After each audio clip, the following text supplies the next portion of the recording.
Back so quickly. Hey, thanks for coming out. I'm going to hold this.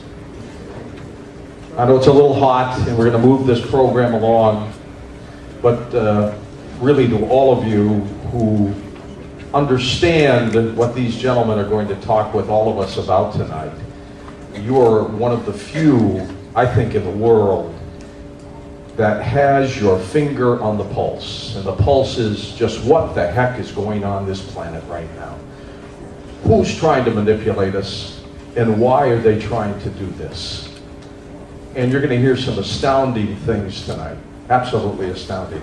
Of course, first, as you know, Tom Danheiser just introduced me, one of the finest producers, a radio host tonight.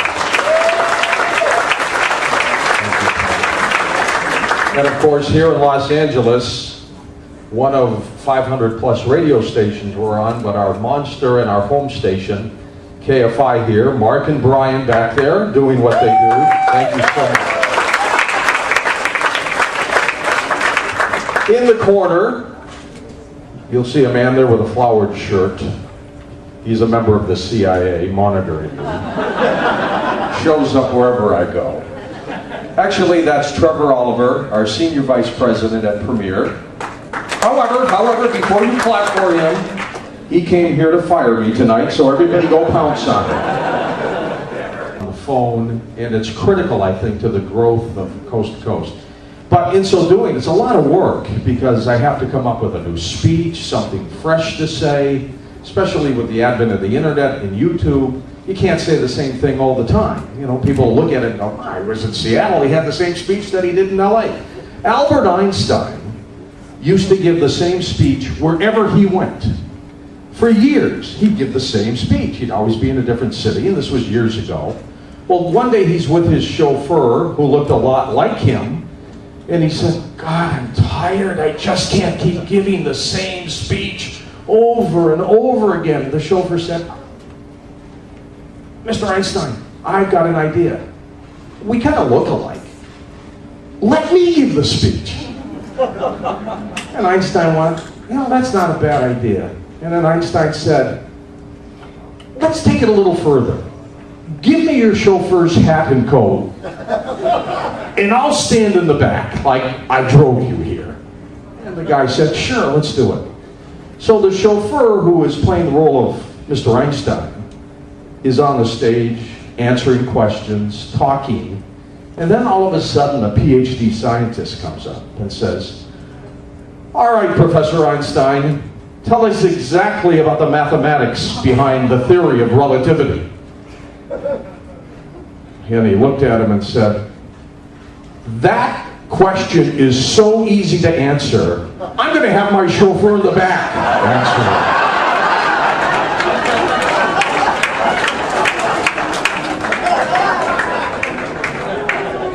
Now, a lot of you don't know when I do Coast to Coast, I'm in a t-shirt and jeans, and I wear reading glasses because I'm going to be 58 in 2 weeks.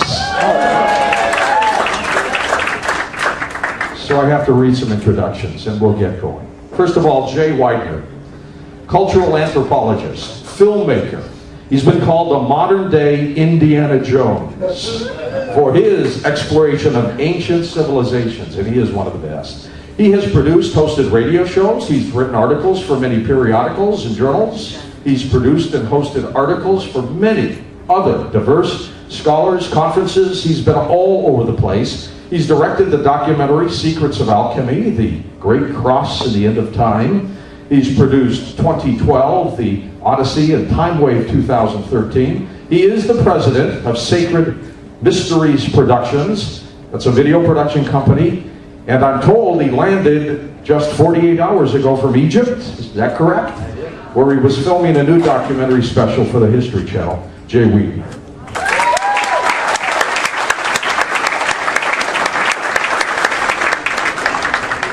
Dr. Roger Lear, a wonderful individual. When you meet him for the first time, he's looking at your body to see what he can remove. He has headed multiple surgical teams, and I have witnessed. Then we have Whitley Strieber, who I got to know when I filled in and then replaced Art. And I find him to be one of the finest individuals I have ever known. When we have typed some pilots for sci-fi, and they need a home run hitter to be the guest, who shows up to be the guest, asks for nothing, and he's always there? It's Whitley Strieber. Well, let me tell you a little bit more about Whitley. He's the co-author, of course, with Art Bell, The Coming Global Superstorm, which was the source material, as you all know, for the blockbuster film The Day After Tomorrow. A great, great movie. And it looks... He's explored the origins and the mysteries of the world.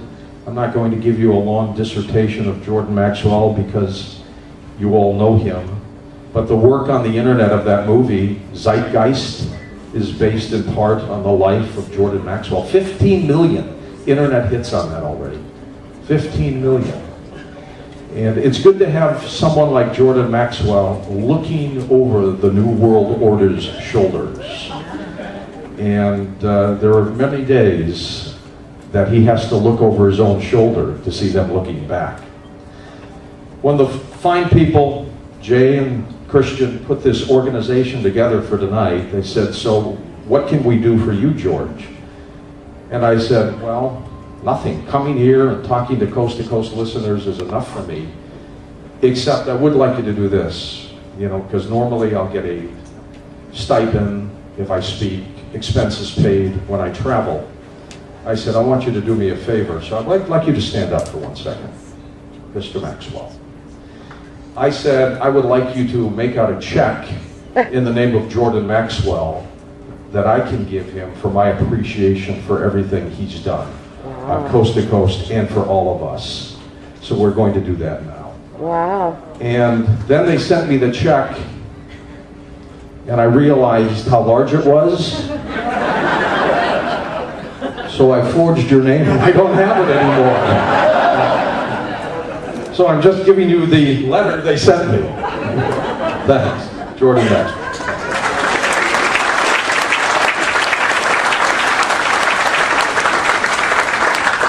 I am absolutely honored to be able to be on the same dais with you tonight, and it's really a pleasure and an honor to be with you. And yes, you're right, it's cost me quite a bit to do what I do, but occasions like this tonight make up for a lot that's happened in my life. And thank you again for everything. And when you go home and read the fine letter they sent me, realizing that I spent the check and had a great time, you'll thank me even more. No, it's in there, don't lose it. Okay, let's get this going. It's a long night, it's hot, and we're here really to talk about a number of... Oh, I've got some other people to introduce real fast. Mike Barrow, of course. Mike, where are you? Stand up. Jordan, why does it seem to be happening so quickly?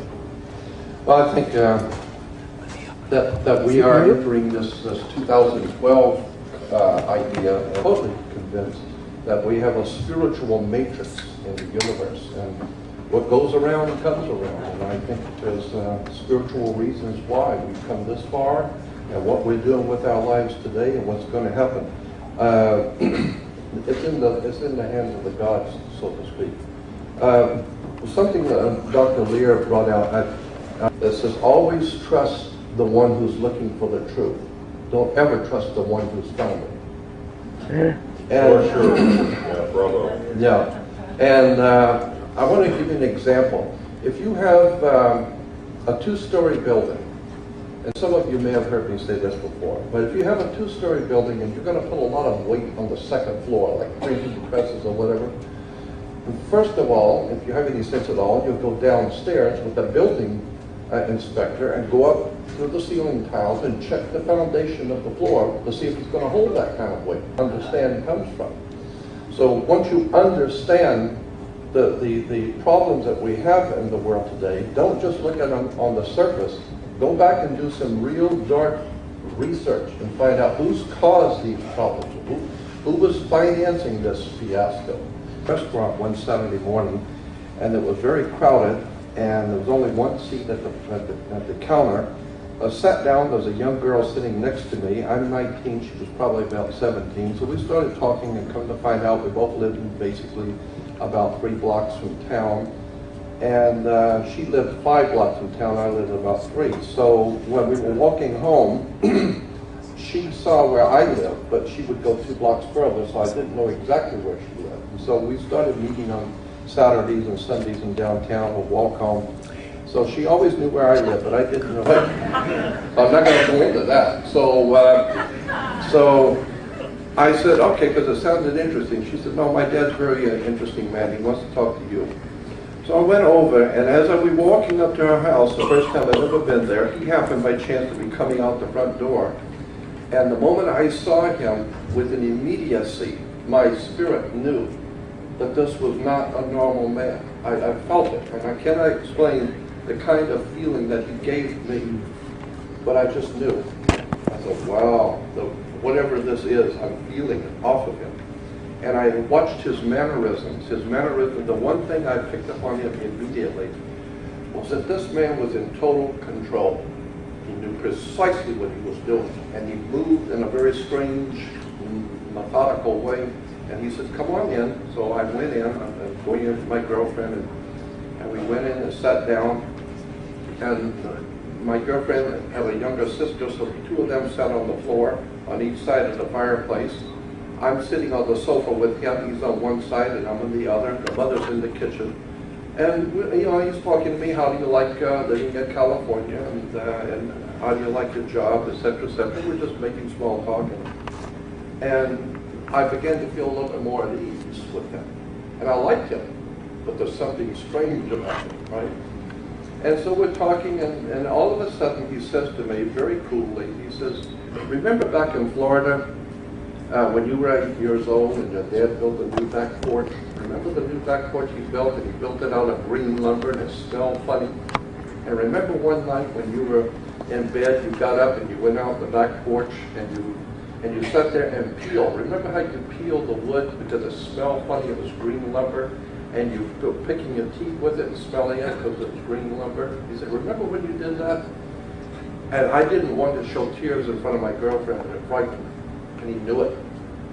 And he said, well, did that happen or didn't it? And I said, yes, that happened. And he said, well, how did I know that? I said, I don't know how you know that. He said, I know that because we were there. We saw you, but you didn't see us, did you? We? That's right. And tears started coming to my eyes because it was frightening, because of the way he presented it with such power. I mean, this guy was in control. And he's, and you could tell, I don't know who this man is, but whoever he is, he represents a very powerful force. And I was scared. And he says, well, didn't you sit on the back porch? Yes. And he said, what did you do when you were sitting on the back porch? You were told to be in bed. You looked at the moon, and the moon was full, wasn't it? And I said, yes. And he said, and what did you do? You talked to God, didn't you?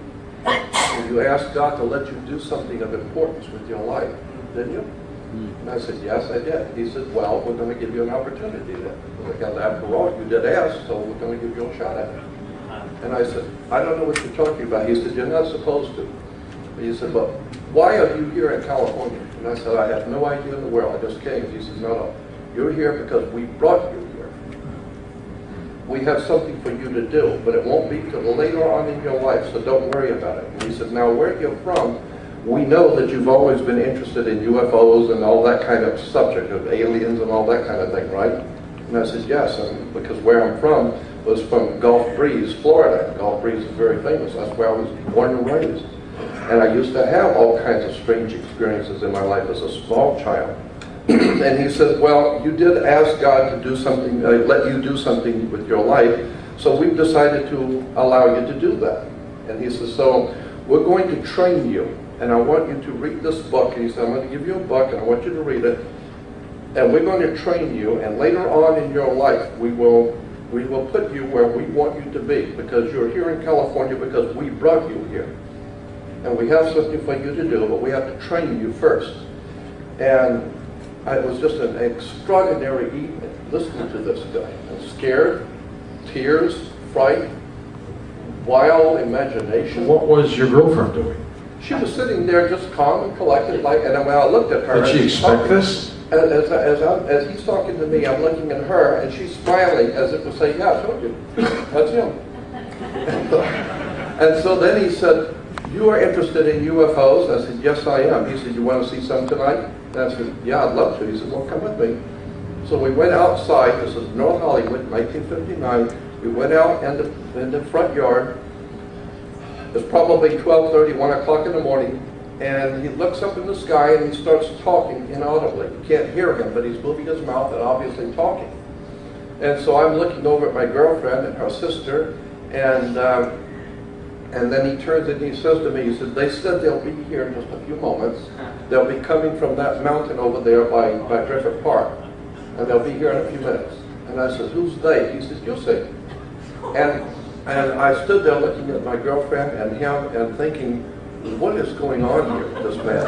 And sure enough, a couple of minutes later, 3 beautiful, gorgeous, disc-shaped things came over, and it looked like a pie cut in 6 or 8 slices, and each slice is a different color. And it's circulating, but not so fast as to blend the colors, but circulating beautiful, almost laser color, beautiful colors. 3 of them in a triangle formation. They came over, and as they came, he stopped, and he started talking to them inaudibly again. And he said, well, that's us. And I said, what do you mean that's us? What is this? And he said, we're here, and you're here now with us. We brought you here to do something. And then he talked with them, and he said, they're saying that they were going now. They're leaving. And they did. They started going out over, and it was made no sound whatsoever. 3 beautiful, glowing, saucer-shaped things.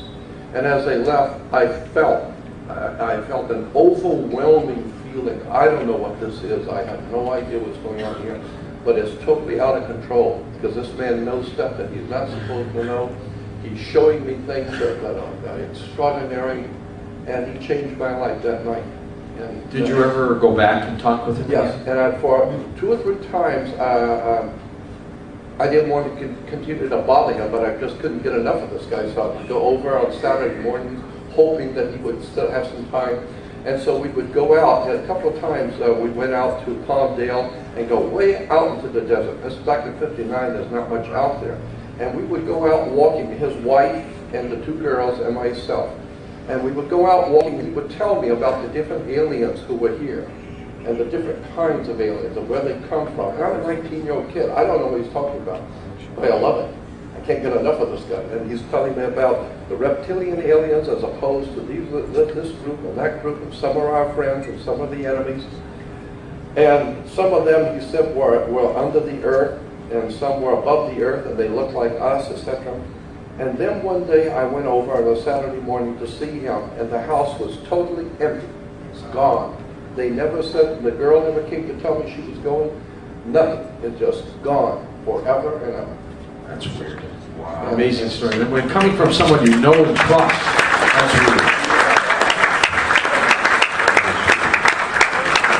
All the years that I've been looking at this and traveling around the world and talking to people and being in the company of strange, interesting, and powerful people and listening to them, what's going on in our world, and especially in our country today, is not new. First of all, you have to go back to the beginning of the Roman Empire. And watch and understand how Rome developed, and the terms and the ideas and the concepts of trust law, and how the whole country was put into a trust, and it was each individual person was a member of that trust. He was a security for the body's social. It was kind of like social security, and consequently, when each individual was a member of the trust, and then when the Roman Empire began to fall, the family, the Pisos family, it's called P-I-C-O-S, Pisos family, were the banking family behind the Roman Empire. They're like the Rothschilds of England or Rockefellers in America. But behind the Caesars was a family called Pisos. Arius Copernicus Pisos was the father. And the Pisos family realized that the empire is so corrupt, it's just crumbling. So they moved the funds and the power, the political power, out of Rome, out of secular Rome, and put it into a new operation. It's like the furniture company is going out of business, and 2 weeks later they're open on the other side of town. Right. And so they put their money and their power into a new operation, which would be a theological, spiritual movement, because politics wasn't working in the Roman Empire anymore, and they founded what they called the Vatican. And I am telling you, after 48 years, I believe that the bottom line on what's going on in America today is the Vatican is trying to destroy the greatest country that ever lived, because George Bush said it, and it's one thing I totally believe, I'm totally in agreement with what he said. He said our enemies hate us because of our freedom. And I'm saying that's exactly right. Our enemies hate us because of our freedom. The Vatican has been operating behind the scenes. They gave birth to the Nazi movement. Adolf Hitler was Catholic. The entire superstructure of Western civilization is based on Vatican canon law, which gave birth to maritime admiralty law in England, and consequently the whole entire superstructure of America is based on the Vatican. That's why you have in Washington, D.C., the Senate. The Senate is where? It's up on the hill. Go to any good dictionary and look up the encyclopedia on the Roman Empire, and you will find that from Capitol Hill, and you rule before the Senate. And the entire, the dome on the Capitol is called domus. It's a word in Latin meaning the explosion of power, the domus, the dome. And it was based directly on, Life magazine said, the dome of Washington, D.C. Capitol was based directly on the Vatican dome, and that the entire superstructure of banking, commerce, and politics is based on the old British maritime admiralty law, which goes back directly to canon law. And so what we're having today is a fascist, Nazi, Roman secret societies like Propaganda Due, P2 Lodge, running this country. And people in this country cannot wait to crawl on their knees to see the Holy Father. If you knew who this man really was, and what the Catholic Church really is. Does he even know who he is? And if you spend 48 years looking at this subject and become familiar with the system that came out of the Roman Empire, came into Britannia, and now becomes the backbone for America, we are in a Roman fascist system, and we don't even begin to understand the words of the terms.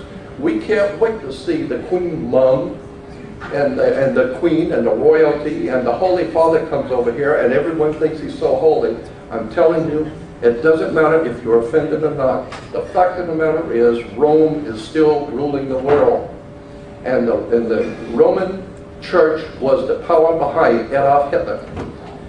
It is an extraordinary story of betrayal and the use of religion and theology to rape and pillage a great country like America. So when you see the Holy Father, just remember, that's your enemy. I've been doing it for 48 years.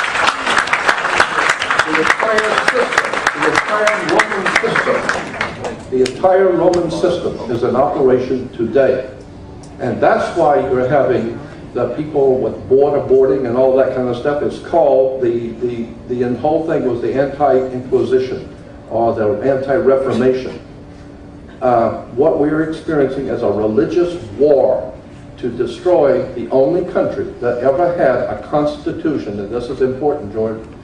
This is the only country that ever had a constitution written where it said that each and every person in this country is a sovereign by law. We are a free people. And you cannot have a Roman fascist dictatorship over the earth with the strongest and the biggest country saying, no, we're free. So you've got to destroy this country before you can bring in a new world order.